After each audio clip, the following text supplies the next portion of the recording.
Hello, everybody. Welcome to Canadian Shield. My name is Sterling, and I'm your host. So I was watching committee, and of course, as I do on this channel, and I'm fiddling through it, I was watching some committees talk to Minister Dominic LeBlanc about the First Nations policing and the funding that actually goes towards them, or in this case, not going towards them, as they seem to, that they'll have $45 million left in the bank at the end of the year, not having been given out to various First Nations police forces.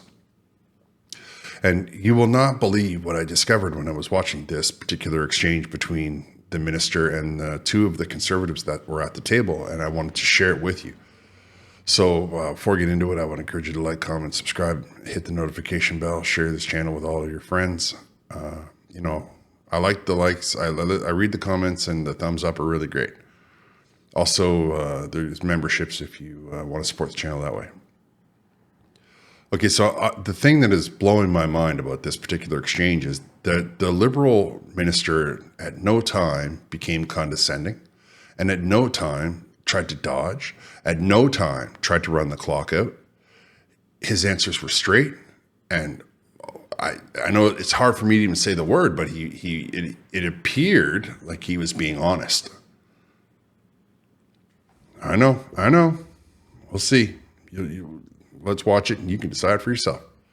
Okay, let's get into it. Just a simple yes or no. Do you believe that First Nations policing is essential? Yes, I do. Okay. I appreciate that, Minister.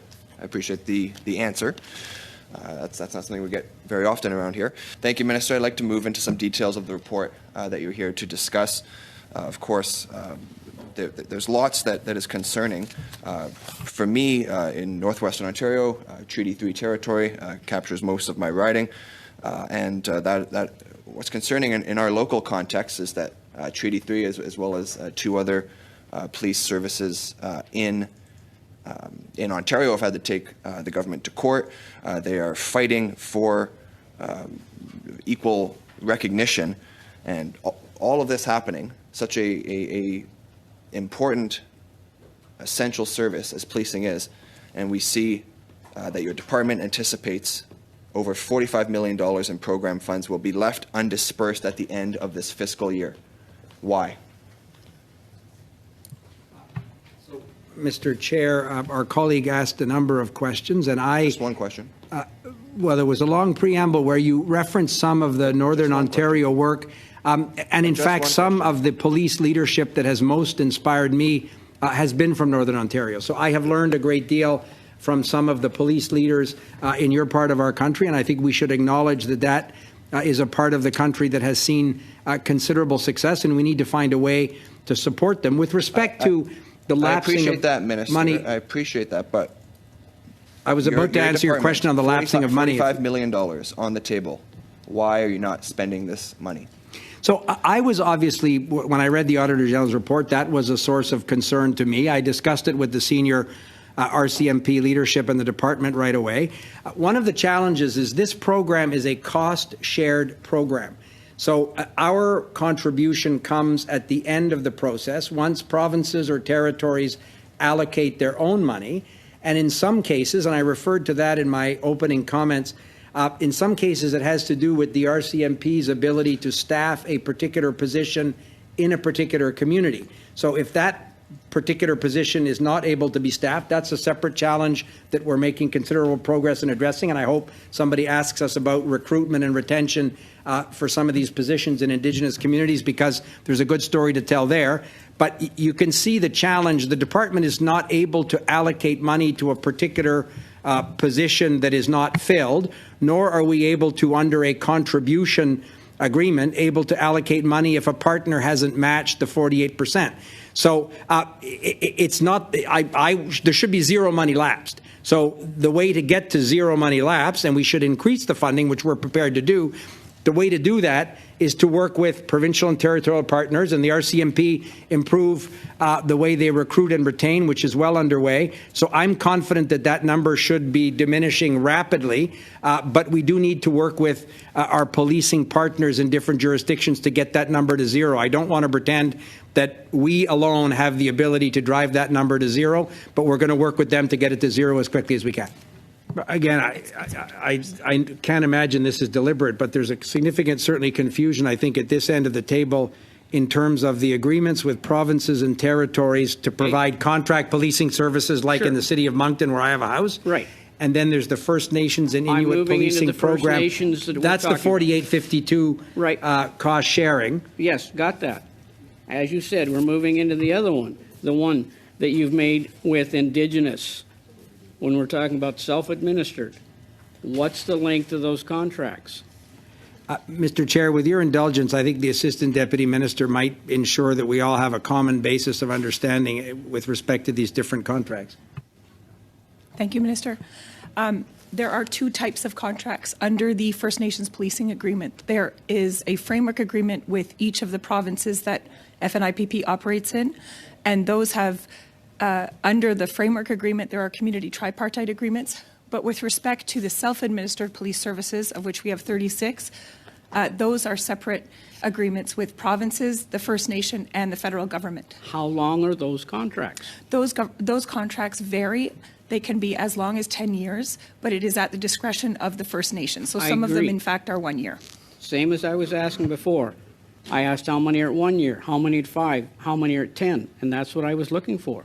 Because we've got the main one we're talking about, you and I. We have 20 years in that contract, but we have none 20 years in those 38 agreements. Why? So, and perhaps, Mr. Chair, and it's a very good question, perhaps, Mr. Chair, I'll ask the department to come back to you with the exact number of years for the individual agreements, just so everybody has that information. But I think our colleague has identified, Mr. Chair, exactly the challenge that I tried to describe in my opening comments, because I think the point is absolutely valid. If in the contract policing between the province of New Brunswick and the government of Canada, or a municipal police force that has the City of Toronto, SPVM, pick your municipal police force, that goes on year over year, that is the essential element that is not fair to the Indigenous policing communities, and that's exactly the issue that we're trying to address. So I think I share entirely our colleague's concern. You've got it. What I'm getting back from those Indigenous leaders is that you won't give them the 20 years. They're telling me you won't go to 20 years. You're saying you're negotiating. That's their term. They're telling me you won't go there. Again, there's a whole series of different I contracts. got that, but I'm getting pushback from Indigenous chiefs saying you won't go to 20 years like you and I have. You won't go there. And well, that's exactly why, Mr. Chair, we think that it would be important to have the designation of essential services and the long-term funding, which would, it might be a 10-year agreement, renewable for 10 years, there's your 20 years, but they would know that their police services won't disappear and they'll be in perpetuity like in a municipality or our friends at the RCMP. So I share that concern. See, I was shocked. He didn't start a fight. He didn't.